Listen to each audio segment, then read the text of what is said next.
ఇక ఎప్పుడు వివాదాల మధ్య ఉండే మాజీ మంత్రి వైసీపీ సీనియర్ నేత అంబటి రాంబాబు మరో వివాదంలో ఇరుక్కున్నారు. కేంద్ర మంత్రి అలాగే గుంటూరు ఎంపీ పెమ్మసాని చంద్రశేఖర్ ఫోటోను మార్ఫింగ్ చేశారు అన్నది అంబటి రాంబాబు మీద ఉన్న ఆరోపణ. హైకోర్టు కూడా ఆదేశాలు ఇచ్చింది పోలీసులకు, అంబటి రాంబాబు వివరణ తీసుకోండి అని చెప్పేసి. పెమ్మసాని చంద్రశేఖర్ కి అంబటి రాంబాబుకి గుంటూరు రాజకీయాలు చూసుకుంటే చాలా ఉప్పు అంటారు కదా, ఆ రకమైన రాజకీయం నడుస్తోంది. అసలు పెమ్మసాని చంద్రశేఖర్ డైరెక్షన్ లోనే అంబటి రాంబాబు ఇంటి మీద దాడి జరిగింది అని చెప్పి అంబటి రాంబాబు పదే పదే ఆరోపించారు. ఇప్పుడేమో ఈ మార్ఫింగ్ ఫోటో వ్యవహారం. అసలు ఏం జరిగింది సతీష్ గారు? అంటే కొద్ది రోజుల కిందట పెమ్మసాని చంద్రశేఖర్ కి సంఖ్యలు వేసినట్టుగా ఒక మార్ఫింగ్ అంశాన్ని ఈయన పోస్ట్ చేశారు. దాన్ని పెమ్మసాని చాలా సీరియస్ గా తీసుకున్నారు. దాంతో ఆయన వెంటనే ఆయన కంప్లైంట్ చేయటము, అంబటి రాంబాబు పైన కేసు నమోదు చేయటం, ఇదంతా కొంత గందరగోళం అయిపోయింది. అంటే ఒక బాధ్యతాయుతమైన పదవిలో ఉన్న నాయకుడు ప్రతిష్టను దిగజార్చేలా అంబటి రాంబాబు వికృత చేష్టలకు పాల్పడ్డారని గుంటూరు జిల్లా టీడీపీ అధ్యక్షుడు పిల్లి మాణిక్యాలరావు గుంటూరు అరండల్పేట పోలీసుల ఆశ్రయించాడు. ఈ ఫిర్యాదు ఆధారంగా అంబటి రాంబాబుపై ఆల్రెడీ కేసు నమోదైంది. ఇప్పుడు ఏంటంటే ఈ కేసు నమోదు కావడంతో కథ ముగిసిపోలేదు. అంబటి రాంబాబు ఏం చేశారు, తనపై నమోదైన ఎఫ్ఐఆర్ ను రద్దు చేయాలంటూ నేరుగా అత్యున్నత న్యాయస్థానమైన ఆంధ్రప్రదేశ్ హైకోర్టు తలుపు తట్టారు. అయితే ఇప్పుడు హైకోర్టు ఇప్పటికే సిఐడి పోలీసులు ఒక ఎఫ్ఐఆర్ నమోదు చేశారు. ఒక సంఘటన ఆసరాగా చేసుకుని 2 వేర్వేరు స్టేషన్లు ఎఫ్ఐఆర్ నమోదు చేయడం చట్ట విరుద్ధం అనేది అంబటి న్యాయవాదులు కోర్టులో బలంగా వాదించారు. అంబటి కూడా basically is lawyer, is advocate కాబట్టి ఆయన కూడా న్యాయ పూర్తిగా ఉంది.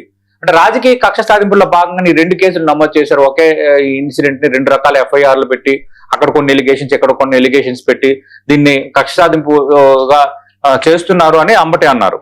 అయితే దీనిపైన ఇరుపక్షాల వాదులు విన్న హైకోర్టు జడ్జి వై లక్ష్మణరావు ఒక తీర్పు ఇచ్చారు. ఆయన ఏమన్నారు తెలుసా, ఈ కేసులో అత్యంత కీలకమైన ఉత్తర్వులు ఏంటంటే అంబటి రాంబాబుని ఇప్పుడే కస్టడీలోకి తీసుకోవడం లేదా తీవ్ర చర్యలకు పూనుకోవడం ద్వారా కొత్త భారతీయ నాగరిక సురక్షా సంహిత BNSS సెక్షన్ 35(3) ప్రకారం కరెక్ట్ కాదు, ఆయనకు ముందుగా నోటీసులు జారీ చేయాలి అని గుంటూరు అరండల్పేట పోలీసులకు లక్ష్మణరావు ఆదేశాలు జారీ చేశారు.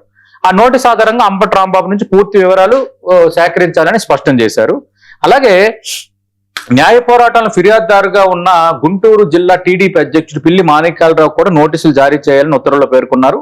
ఈ డిజిటల్ క్రైమ్ ఆరోపణలు వెనుక అసలు సూత్రధారులు ఎవరు, మార్కింగ్ ఫోటోలు సర్క్యులేట్ కావడం వెనుకున్న ప్లాన్ ఏంటి, అంబటి రాంబాబు సమాధానం ఏంటి అన్న విషయాలు ఇప్పుడు రసవత్రంగా మారాయి. అందుకు ఈ లీగల్ వార్ ఏ మలుపు తిరుగుతుందో చూడాలి. ఎందుకంటే అంబటి ఒక రకంగా అంబటి రాంబాబు వైఎస్ఆర్ కాంగ్రెస్ పార్టీ కీలక నేత, కూటమిలో ఎక్స్పెషల్లీ తెలుగుదేశానికి బిగ్ టార్గెట్. గతంలో ఆయన నోరు జారి చంద్రబాబు విషయంలో చేసిన వ్యాఖ్యలు పెద్ద దుమారం రేగాయి. ఆయన అరెస్టు తర్వాత గందరగోళం, వైఎస్ఆర్ కాంగ్రెస్ పార్టీ ఆందోళన చేయటం, ఇదంతా ఒక ఎపిసోడ్ గా ముగిసింది. అప్పటి నుంచి కూడా అంబటి మీద కొంచెం ఇది నడుస్తోంది. కరెక్ట్ గా ఈ సోషల్ మీడియా ఇట్లా పోస్ట్ చేసేసరికి పెమ్మసాని పైన దీన్ని బేస్ చేసుకుని మళ్ళీ టీడీపీ ఫిర్యాదు చేయటం, కేసు నమోదు చేయడం, ఎఫ్ఐఆర్ నమోదు అంతా జరిగింది. ఇప్పుడు కోర్టు ఈ విధంగా తీర్పు ఇచ్చింది కాబట్టి ఇప్పుడు ఏం జరుగుతుంది అనేది ఇప్పుడు ఆసక్తికరం. ఏంటంటే పాలీలు మార్చి ఆడాల్సిన రాజకీయ దౌత్యం ఇప్పుడు ఏంటంటే పిటిషన్లు, నోటీసుల చుట్టూ తిరుగుతున్నది. మరి హైకోర్టు జారీ చేసిన నోటీసులకు అంబటి ఇచ్చే వివరణ ఏంటి, ఈ మార్పిన్ రగడలో కూటమి వైఎస్ఆర్సీపీ మధ్య ఎలాంటి పొలిటికల్ టర్న్స్ రాబోతున్నాయి అనేది మనం వేచి చూడాలి.